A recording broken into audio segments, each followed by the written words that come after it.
നമസ്കാരം. ഈ ആഴ്ച വ്യത്യസ്തമായ കുറേ മലയാള സിനിമകൾ OTTയിൽ റിലീസ് ചെയ്തിട്ടുണ്ട്. അതിനെക്കുറിച്ചാണ് നമ്മൾ സംസാരിക്കാൻ പോകുന്നത്. ചാനൽ ഇതുവരെ സബ്സ്ക്രൈബ് ചെയ്യാത്തവർ ഇപ്പോൾ തന്നെ സബ്സ്ക്രൈബ് ചെയ്യുക, ബെല്ലൈക്കൺ പ്രസ് ചെയ്യുക. നമുക്ക് വീഡിയോയിലേക്ക് കിടക്കാം. ഏത് നേരത്താണാവോ VB ജയകുമാർ നിർമ്മിച്ച് ജിനോയ് ജനാർദ്ദനൻ സംവിധാനം ചെയ്ത് സംഗീത, പൗളി വത്സൻ, കേദാർ വിവേക് ഏത് നേരത്താണാവോ.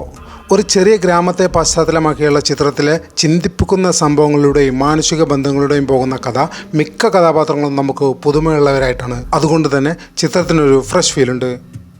ചിത്രം മനോരമ മാക്സിൽ കാണാവുന്നതാണ്. നടികർ ലാൽ ജൂനിയർ സംവിധാനം ചെയ്ത സിനിമയാണ് നടികർ. ടൊവിനോ തോമസ്, ഭാവന, ഷൈം ടോം ചാക്കോ, ധ്യാൻ ശ്രീനിവാസൻ, ലാൽ, ഇന്ദ്രൻസ്, അനൂപ് മേനോൻ, ഗണപതി ഒരുപാട് താരങ്ങൾ അഭിനയിച്ച സിനിമയാണ് നടികർ.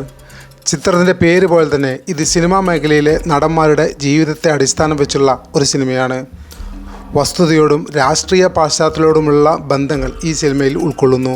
ഒരു വലിയ സ്റ്റാർ കാസ്റ്റ് ഉണ്ട് എന്നത് ഈ സിനിമയുടെ വേറൊരു പ്രത്യേകതയാണ്. സൈന പ്ലേയിൽ ഈ സിനിമ ഇപ്പോൾ കാണാവുന്നതാണ്. ദിലീഷ് പോത്തൻ, പ്രശാന്ത് അലക്സാണ്ടർ, സായ് കുമാർ, അഹാന കഥാപാത്രങ്ങളാക്കി ശ്രീകുമാർ പൊടിയൻ സംവിധാനം ചെയ്ത ചിത്രമാണ് മനസാ വാച. ഒരു സീരിയസ് ആയ വിഷയം കൈകാര്യം ചെയ്യുന്ന ചിത്രം ആളുകളുടെ മനസ്സിനുള്ളിലെ ആന്തരിക പോരാട്ടങ്ങൾ, ആശങ്കകൾ, സംവേദനം ചെയ്യാത്ത വേദനകൾ, നിഷ്കളങ്കമായ ഒരാളുടെ ജീവിതത്തിൽ ആകസ്മികമായി സംഭവിക്കുന്ന കാര്യങ്ങൾ എങ്ങനെ അയാളെ സ്വാധീനിക്കുന്നു എന്നതാണ് ഇതിൻ്റെ കഥാസാരം. മനോരമ മാക്സിൽ സ്ട്രീമിംഗ് ആരംഭിച്ചിട്ടുണ്ട്.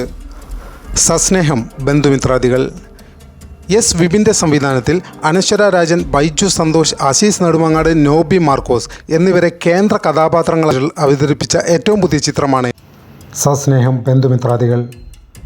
ഒരു കുടുംബത്തിൽ നടക്കുന്ന മരണവും തുടർന്ന് നടക്കുന്ന തർക്കങ്ങളുമാണ് ചിത്രത്തിൻ്റെ ഇതിവൃത്തം. ഓഗസ്റ്റ് 14 മുതൽ മനോരമ മാക്സിൽ സ്ട്രീമിംഗ് ആരംഭിക്കുന്നതാണ്. JSK സുരേഷ് ഗോപി, അനുപം പരമേശ്വരൻ, ദിവ്യ പിള്ള, ശ്രുതി രാമചന്ദ്രൻ എന്നിവരെ കേന്ദ്ര കഥാപാത്രങ്ങളാക്കി പ്രവീൺ നാരായണൻ ചെയ്ത ഏറ്റവും പുതിയ സിനിമയാണ്. കോടതിയെ പശ്ചാത്തലമാക്കി നീതിക്ക് വേണ്ടിയുള്ള പോരാട്ടമാണ് സിനിമയുടെ ഇതിവൃത്തം. സുരേഷ് ഗോപി വീണ്ടും ഒരു ആധികാരിക കഥാപാത്രമായി തിരികെ എത്തുന്നു എന്നതാണ് ഈ ചിത്രത്തിൻ്റെ പ്രത്യേകത. ചിന്തിക്കുന്ന സീരിയസ് ആയ സാമൂഹ്യ വിഷയങ്ങൾ ചർച്ച ചെയ്യുന്നതാണ് ഈ ചിത്രം. ഓഗസ്റ്റ് 15 മുതൽ സീ കേരളയിൽ ഈ ചിത്രം സ്ട്രീമിംഗ് ആരംഭിക്കും. വാസന്തി, സ്വാസിക, സിജു വിൽസൺ, ശബരീഷ്, വിനോദ് തോമസ് എന്നിവരെ കേന്ദ്ര കഥാപാത്രങ്ങളാക്കി ഷിനോസ് റഹ്മാനും സജാസ് റഹ്മാനും സംവിധാനം ചെയ്ത ചിത്രമാണ് വാസന്തി. സ്ത്രീ ജീവിതങ്ങളുടെ ഉള്ളിലേക്ക് കടന്നു ചെല്ലുന്ന ഒരു യാത്ര പോലെയാണ് ഈ സിനിമ. ആഴമുള്ള കഥാപാത്രങ്ങളും മെല്ലെ പോകുന്ന പശ്ചാത്തലവുമാണ് ഇതിൻ്റെ പ്രത്യേകത. നിലവിൽ ഈ സിനിമ മനോരമ മാക്സിൽ സ്ട്രീം ചെയ്യുന്നുണ്ട്. ഈ 6 ചിത്രങ്ങളാണ് ഈ ആഴ്ചയിലെ OTT അപ്ഡേറ്റുകൾ. കുടുംബത്തോടോ കൂട്ടുകാരോടോ അല്ലെങ്കിൽ ഒറ്റക്കോ എങ്കിലും പല സ്വഭാവത്തിലുള്ള സിനിമകളും ഇതിലുണ്ട്. നിങ്ങൾക്കിതിൽ ഏറ്റവും ഇഷ്ടപ്പെട്ട സിനിമ ഏതാണ്? കമൻറ്റ് ചെയ്യൂ. ഇതുപോലെ സിനിമ അപ്ഡേറ്റുകൾ, റിവ്യൂ എല്ലാം വേഗത്തിൽ ലഭിക്കാൻ ഈ ചാനൽ ഇപ്പോൾ തന്നെ സബ്സ്ക്രൈബ് ചെയ്യണേ. വീഡിയോ ഇഷ്ടപ്പെട്ടെങ്കിൽ ലൈക്ക് ചെയ്യുക, ഷെയർ ചെയ്യുക. മറ്റൊരു വീഡിയോയുമായി വീണ്ടും കാണാം. നന്ദി, നമസ്കാരം.